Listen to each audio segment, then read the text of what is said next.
Yo soy el camino y la verdad y la vida, dice el Señor.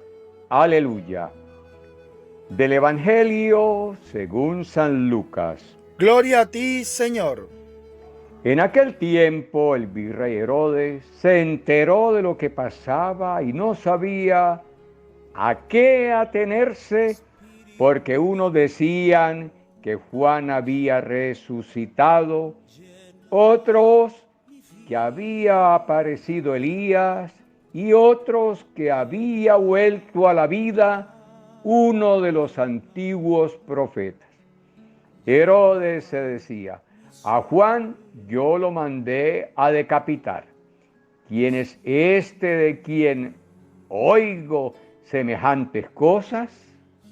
Y tenía ganas de ver a Jesús. Palabra del Señor. Gloria a ti, Señor Jesús. Jueves 24 de septiembre. Feria o memoria de la Virgen María bajo el título de la Merced. La Virgen de la Merced, que significa misericordia, es una advocación que se remonta al siglo XIII, cuando la Virgen se le aparece a San Pedro Nolasco y lo anima a seguir liberando a los esclavos. En esa época, los moros, o sea, esta represión que había en España, saqueaban las costas y se llevaban a los cristianos como esclavos a África. De ahí nació esta advocación maravillosa que hoy la veneran los reclusos, los presos, los presidiarios en las cárceles del mundo.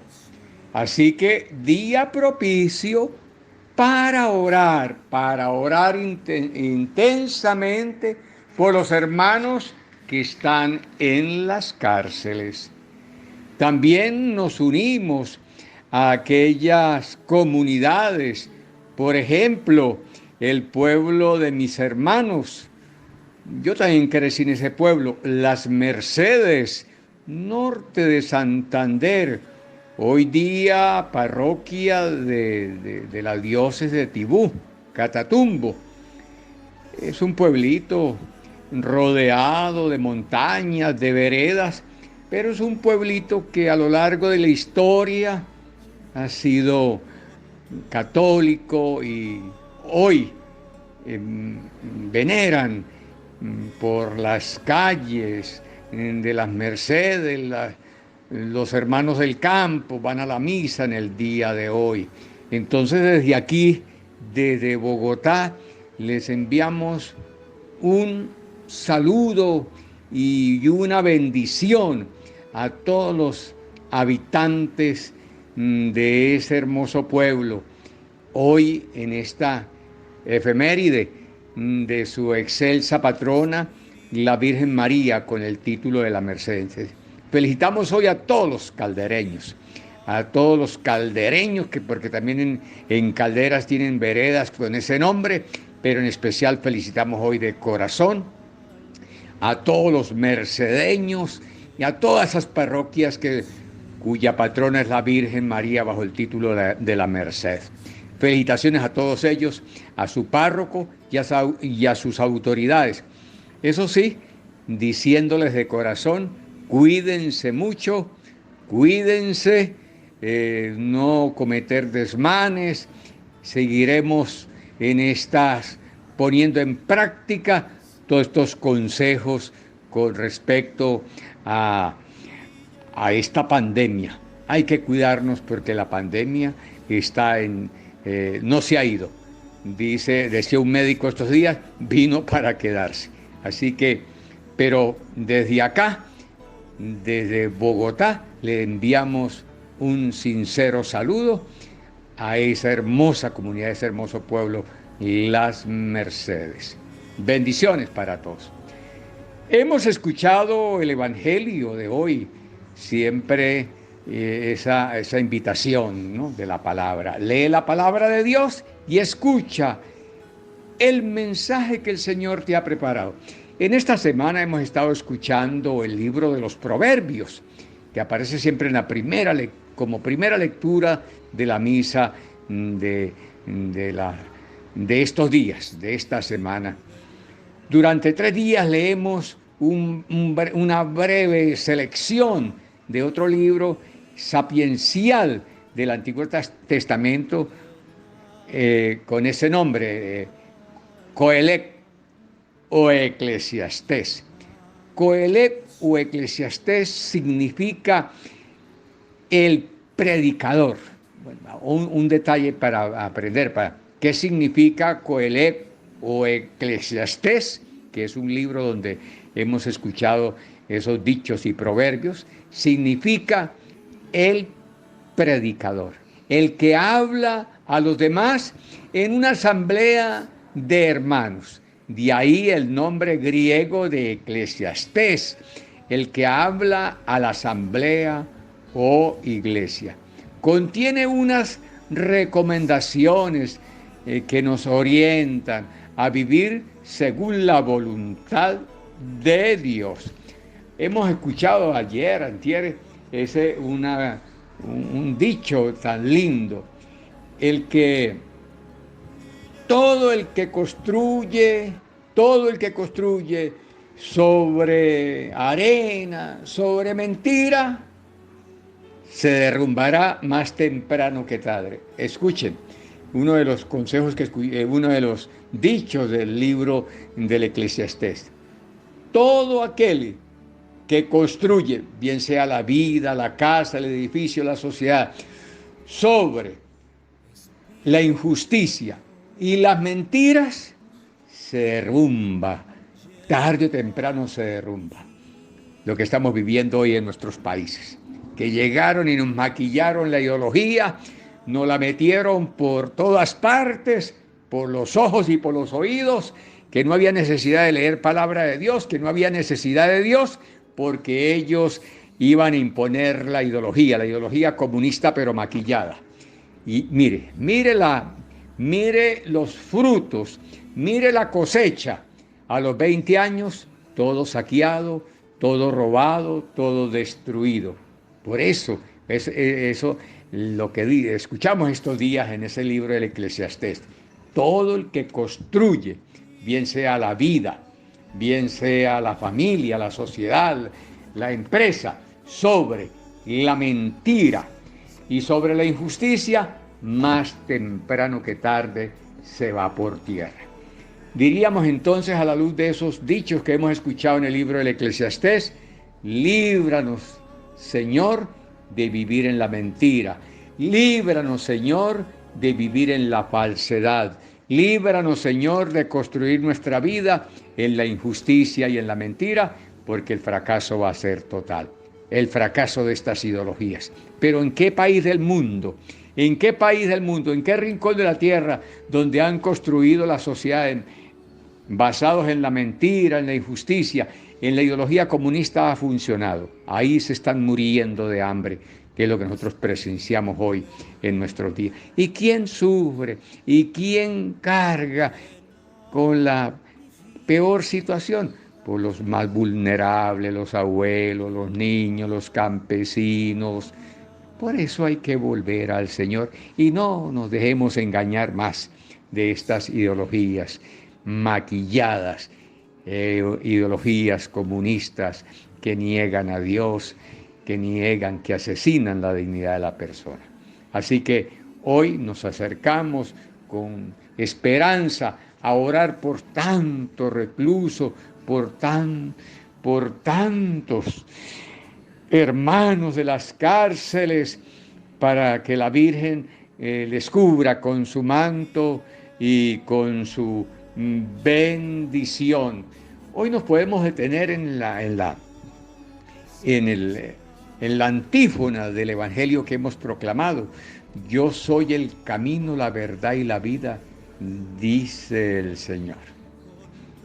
Yo soy el camino, la verdad y la vida, dice el Señor. Qué palabra, ¿no? Qué palabra tan edificante. Lo contrario de lo que se construye sobre la injusticia, sobre la mentira, sobre los maquillajes, sobre el engaño. Lo contrario, ¿no? Lo contrario de la ideología, ¿no? Esta palabra que si le abrimos la puerta, llega a nuestro corazón. Es para sanar, para cambiar. A eso es que ha venido el Señor, a proclamar la buena noticia del Evangelio, para cambiar nuestro corazón. Hay un pasaje muy lindo que ilumina mucho y nos da mucha esperanza al escuchar esta antífona. Yo soy el camino, la verdad y la vida, dice el Señor.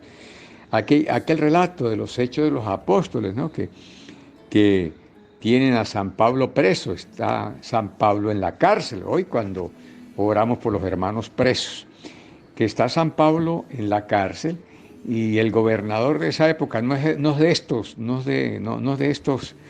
de esta gente que hay hoy día, que solamente utilizan el poder para llenarse, para seguir en esta empresa de la corrupción. No era el hombre se llamaba Festo, y tiene que mandarle a otro gobernador. Él tiene que mandarle escribirle. Y en el escrito dice: pero yo tengo aquí un preso. Dice esto. Festo le dice a otro embajador, le dice: yo tengo aquí en la cárcel, aquí en mi jurisdicción, tengo un preso llamado Pablo. Y resultó predicando una cosa que me ha llamado la atención, es que un difunto está predicando sobre la vida de un difunto que ha vuelto a la vida, que ha regresado a la vida.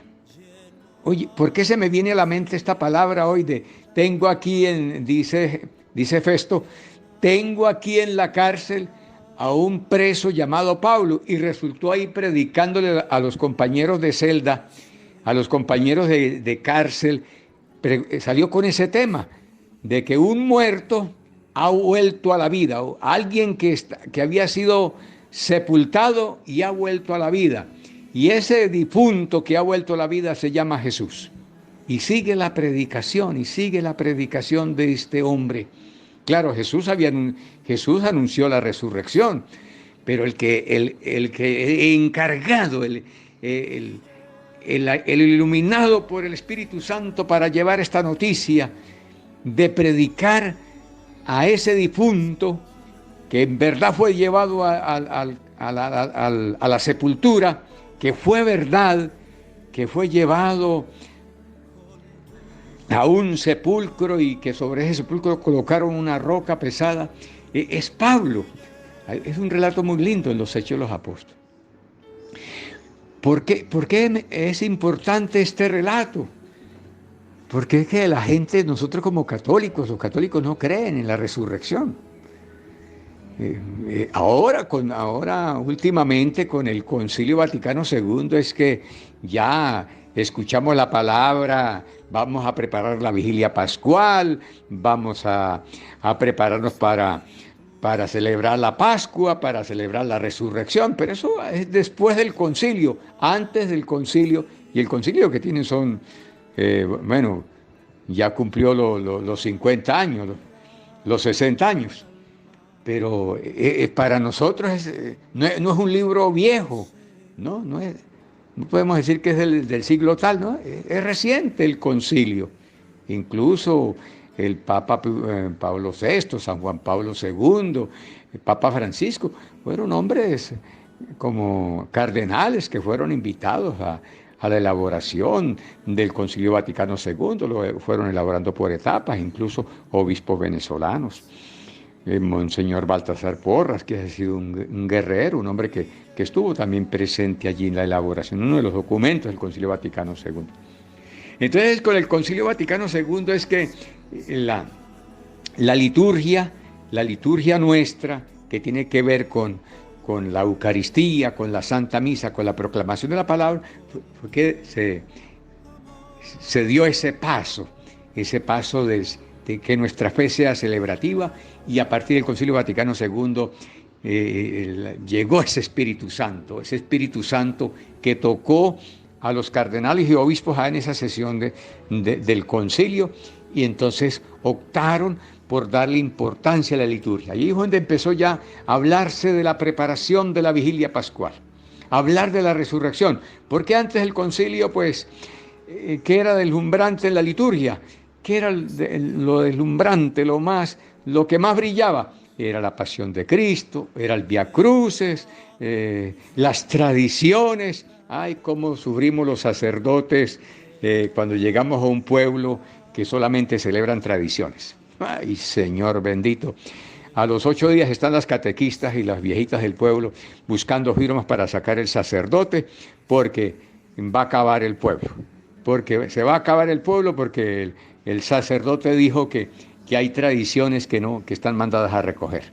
Bueno, entonces, a partir del Concilio Vaticano II, empezó esa importancia, dándole importancia a la palabra de Dios, a la proclamación de la palabra de Dios, porque era otro detalle que parecía que la palabra de Dios solamente la proclamaban los hermanos separados, y que los católicos no podían tocar la Biblia porque se volvían locos. Miren la situación que nos han llevado. Entonces el Concilio Vaticano II, gracias al Espíritu Santo y a ese documento del Concilio Vaticano II, apareció la motivación de la palabra de Dios, el estudio de la palabra de Dios, y darle importancia a la Eucaristía.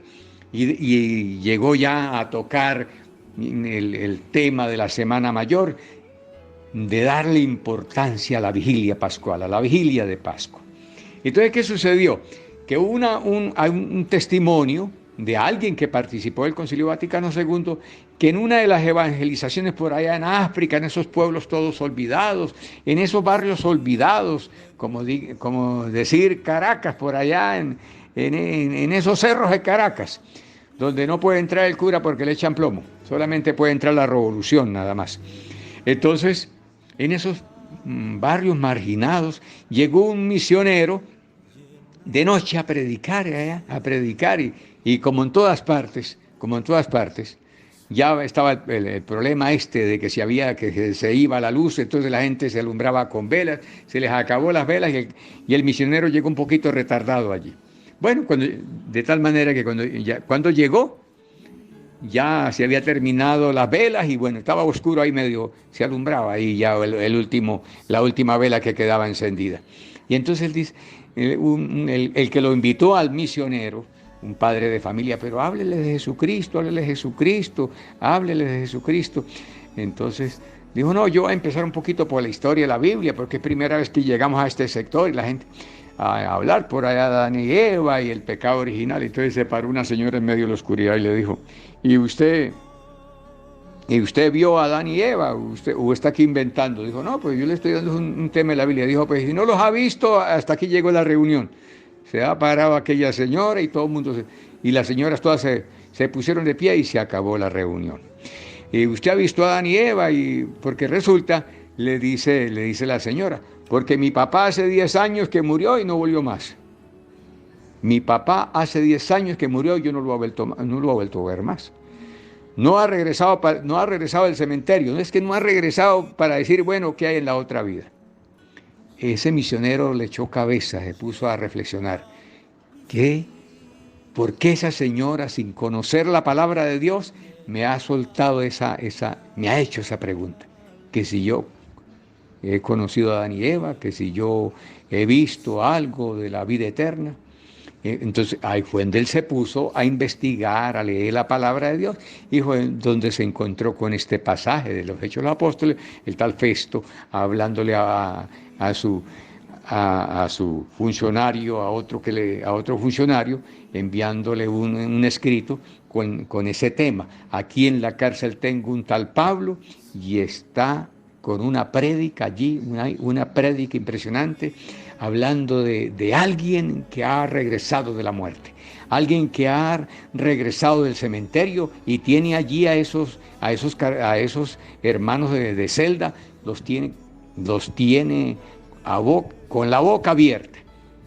De allí ese hombre, ese misionero, empezó a hablar de la resurrección, que es el fundamento de la vigilia pascual, es el fundamento de la iglesia.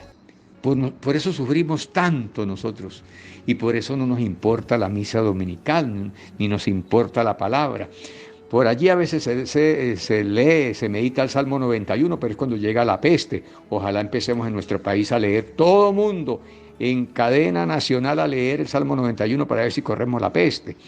Entonces, eso es importante. Pero es un olvido de la palabra de Dios, un miedo por la palabra de Dios. Y la Eucaristía, pues imagínense con esa cuestión que tenemos, que la confundimos con el funeral, es decir, yo voy a misa porque me van a nombrar a mi tío, yo voy a misa porque es 9. Entonces imagínense usted la distancia que nos encontramos, que se encuentra la mayoría de católicos, de ese Cristo pascual, del Cristo que se hace presente en la vigilia pascual, del Cristo que se hace presente en la Eucaristía, del Cristo que se hace presente allí en la comunidad.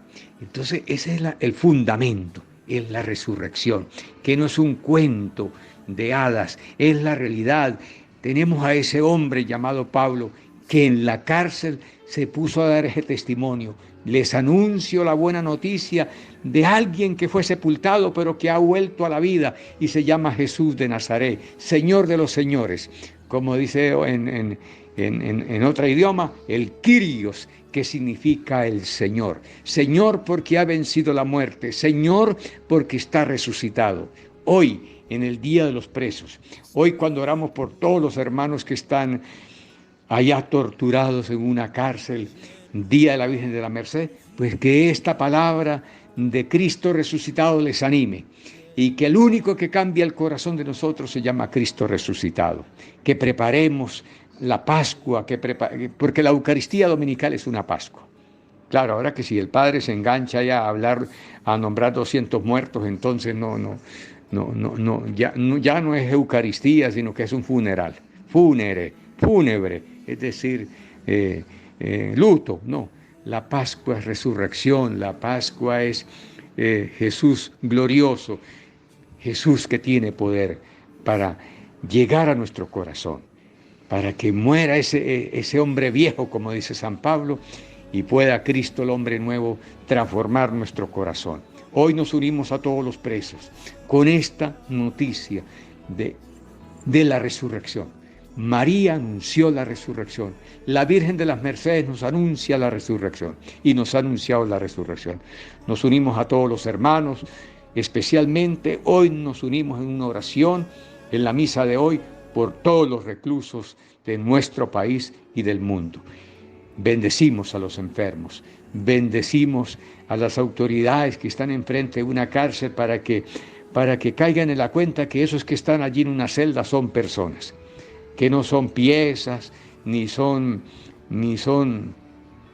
piezas de ajedrez, el número 30, que no son números, el número 40, sino que son personas, y que allí podemos llevar una palabra de aliento, una palabra de esperanza. Y los bendigo a todos en el nombre del Padre, y del Hijo, y del Espíritu Santo. Amén. Hola, gracias por ver este video. Te invito a que te suscribas en mi canal de YouTube, El Discípulo, Conversión y Vida, donde estamos orando por ti y por tu familia, por su santidad el Papa Francisco, por todos los sacerdotes del mundo, por tu párroco, por toda la iglesia del mundo entero. Queridos hermanos, suscríbete a mi canal, dale a la campanita para que te llegue la notificación todos los días, dale me gusta y deja tu comentario. Gracias, les habló Tony Márquez, El Discípulo.